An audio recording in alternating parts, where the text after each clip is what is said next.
기도하옵나이다. 아멘. 하나님의 말씀 시편 49편 시편 49편입니다.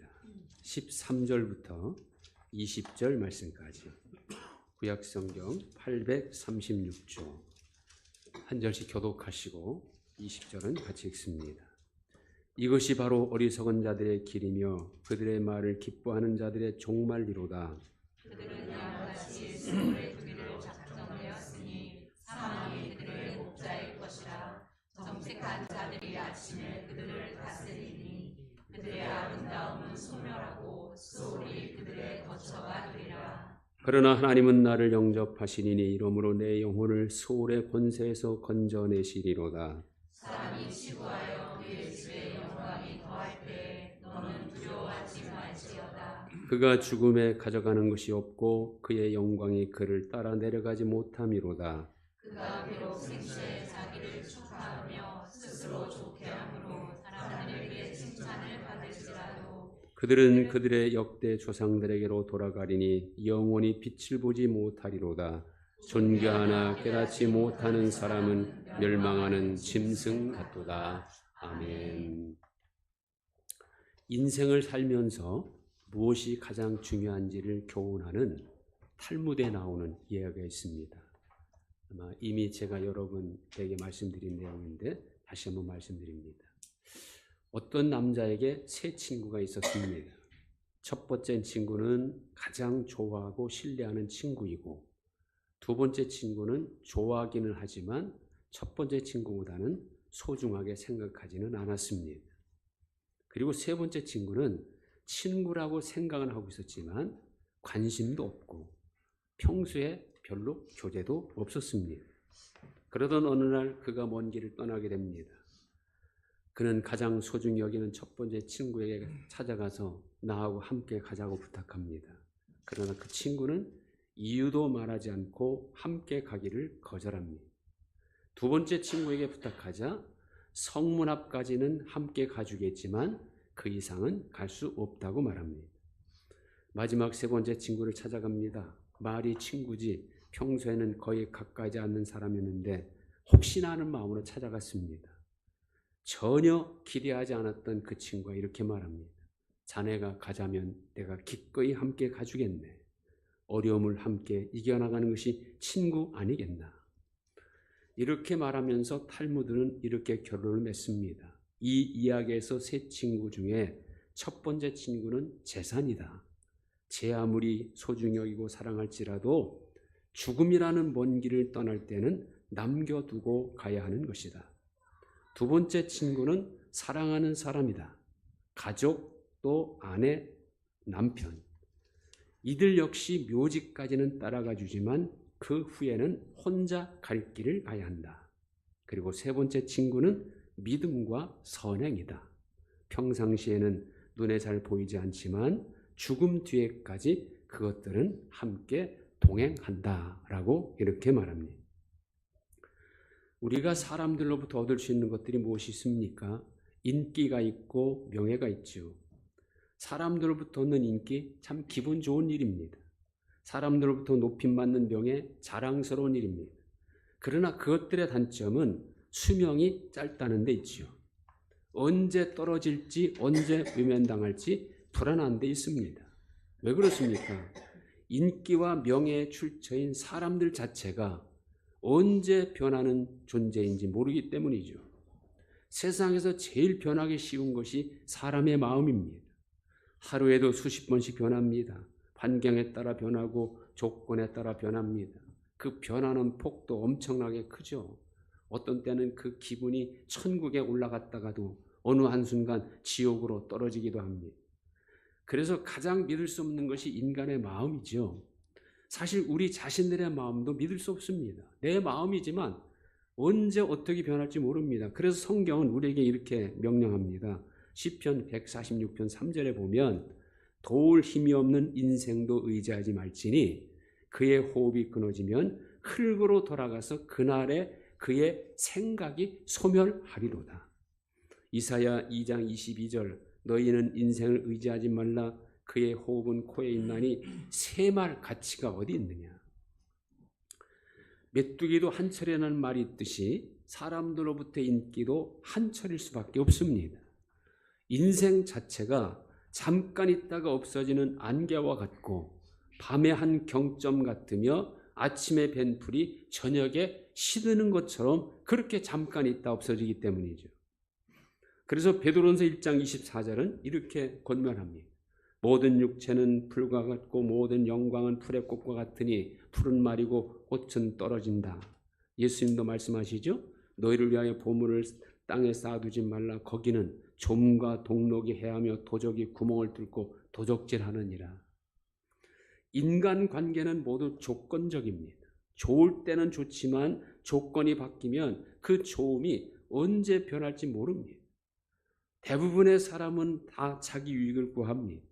자기 소견에 옳은 대로 판단하고 행동합니다. 그게 전부 다 자기 중심이에요. 그래서 자기 생각과 맞지 않은 것은 거절합니다. 서로의 생각이 같고 뜻이 맞을 때는 친하게 지내다가 그 생각이나 뜻이 언제라도 바뀌면 어제의 친구가 오늘의 원수가 되기도 하는 겁니다. 자기에게 손해가 된다 싶으면 아무리 좋은 관계였다 해도 그 관계를 깨고서라도 손해보려 하지 않습니다. 자기가 불리해지면 배신도 할 수 있는 것이 인간입니다. 성경이 확실하게 보여주는 사실도 이것이죠.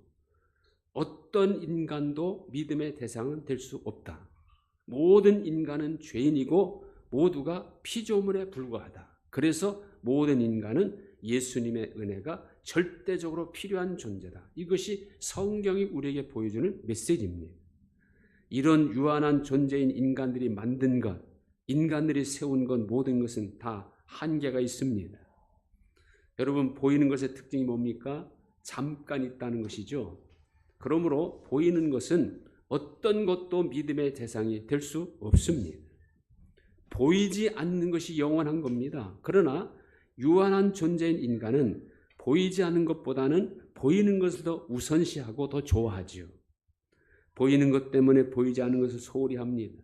당장 눈앞에 있는 것 때문에 정말 중요한 것을 놓치기도 합니다.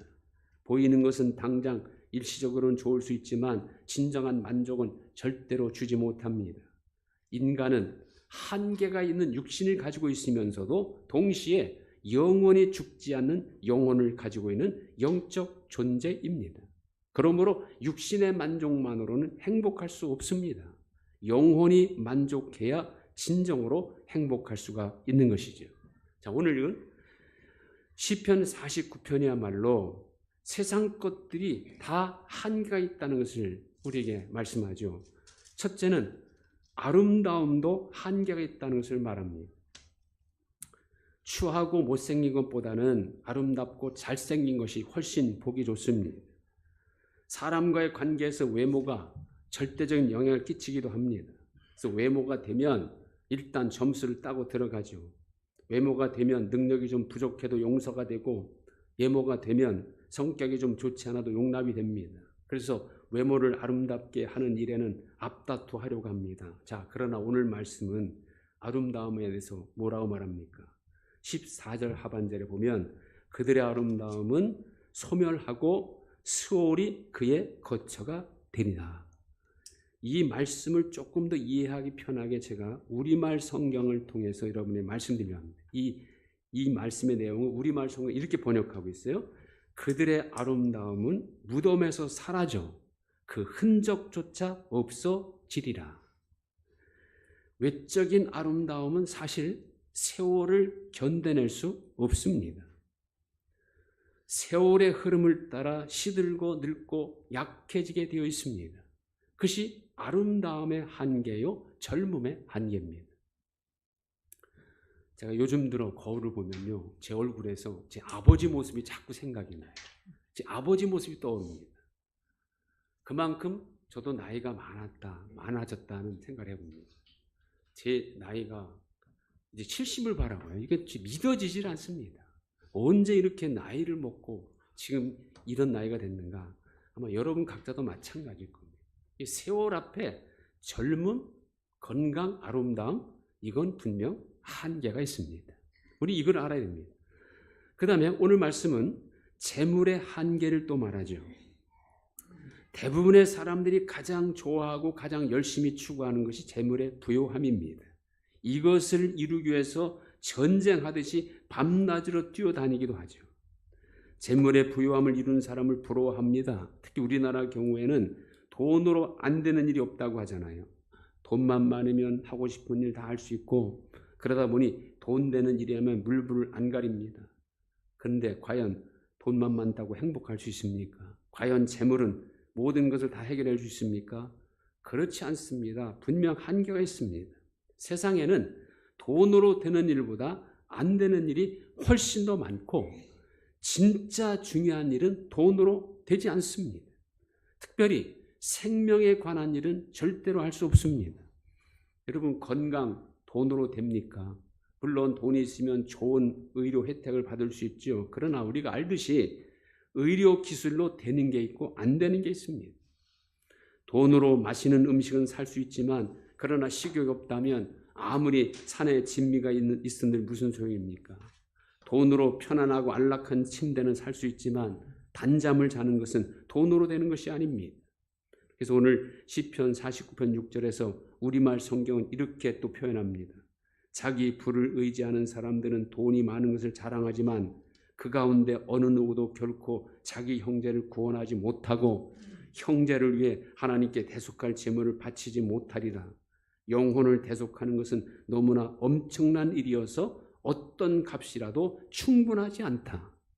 또 16절 17절은 누가 부자가 돼 그 집이 점점 더 화려해진다고 두려워할 것이 없도다. 죽을 때는 아무것도 가져가지 못하고 그 화려함이 그를 따라 내려가지 못하리라. 재물은 좋은 것입니다. 많을수록 좋습니다. 많을수록 우리의 삶을 윤택하게 해줍니다. 그러나 생명은 결코 구원하지 못하고 그것도 죽을 때까지 뿐입니다. 아무리 많아도 전부 다 두고 가야 한다는 것이죠. 그리고 세 번째는 사람들의 칭찬과 명예의 한계가 있다고 말하지요. 자, 오늘의 칭찬이 내일은 책망이 될 수 있습니다. 어떤 사람에게는 칭찬이 욕이 될 수도 있죠. 칭찬은 잘할 때만입니다.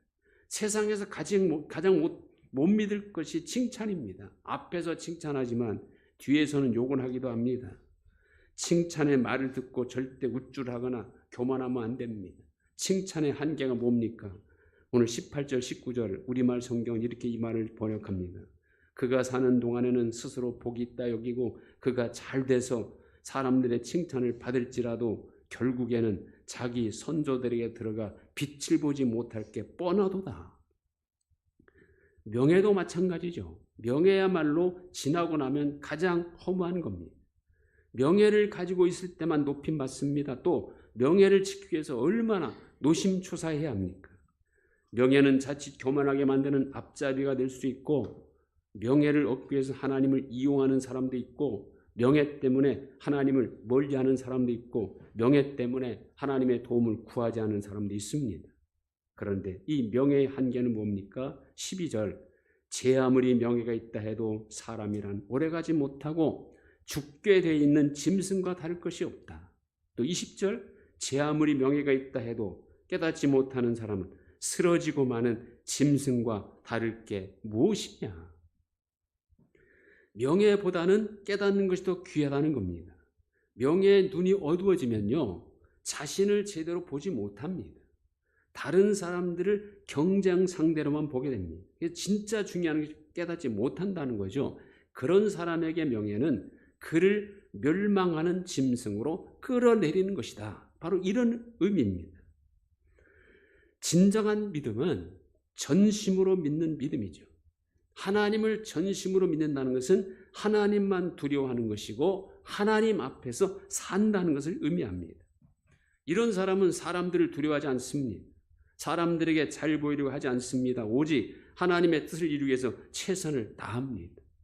이런 하나님을 바로 믿으면 육체적인 한계, 보이는 사람, 보이는 세상 것을 뛰어넘어야 합니다. 어떤 사람은 하나님은 보이지 않는다고, 하나님은 당장 어떻게 안 하신다고 하나님을 우습게 취급하는 사람이 있습니다. 하나님 제일이 아니라 사람 우선으로 신앙생활하는 사람이 있습니다. 사람들에게는 너무나 잘하고 사람들의 인기와 칭찬받는 일은 열심히 하지만 하나님을 향해서는 인색하고 하나님이 기뻐하시는 일에는 아주 소극적인 그런 사람이 있습니다. 이건 뭔가 거꾸로 된 거죠.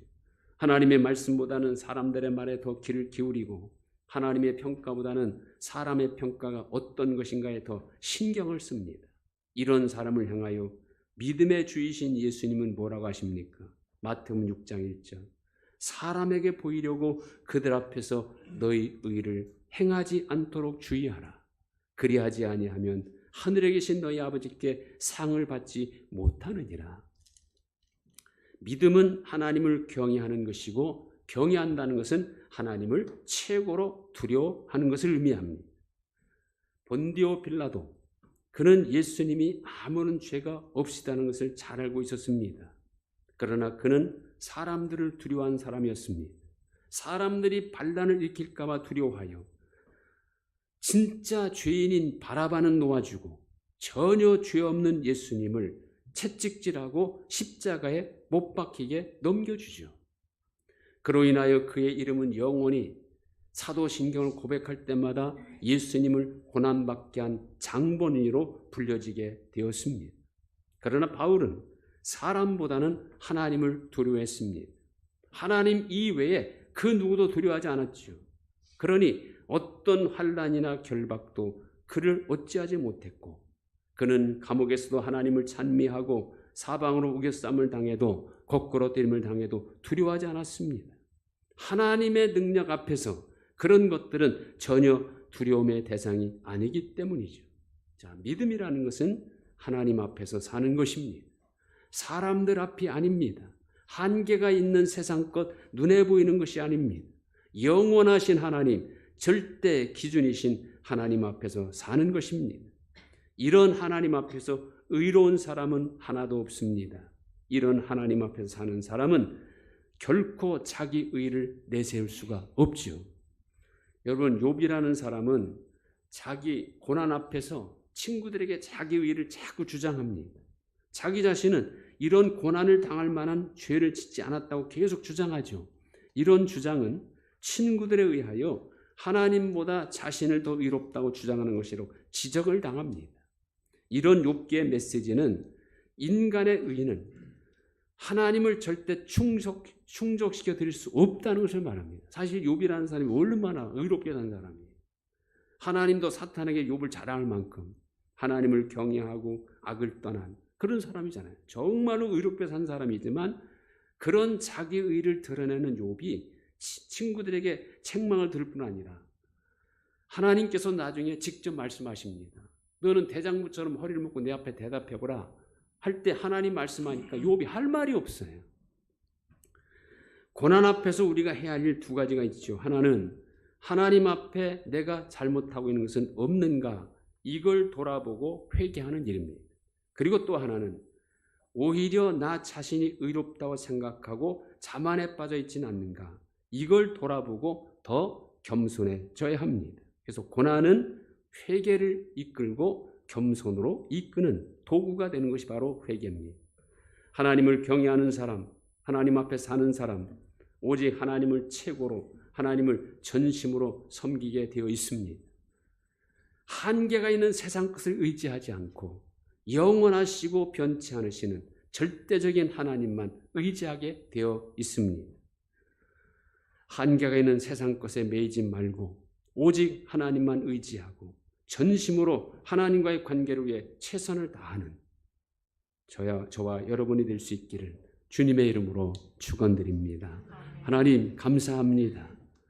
우리가 그토록 귀히 여기는 세상 모든 것은 분명 한계가 있음을 다시 한번 말씀을 통해 깨닫습니다. 한계가 있는 이런 것들을 바라보고 사는 것이 아니라 영원하신 하나님, 변치 않으시는 하나님, 절대자이신 하나님만을 소망하며 그 하나님과 늘 동행하며 살아가는 저희들 다 되게 하여 주옵소서. 하나님의 자녀답게 살아가는 우리 모두가 다 되게 하여 주옵소서. 예수님의 이름으로 기도하옵나이다. 아멘. 다 같이 일어나셔서 94장 1절 드리겠습니다.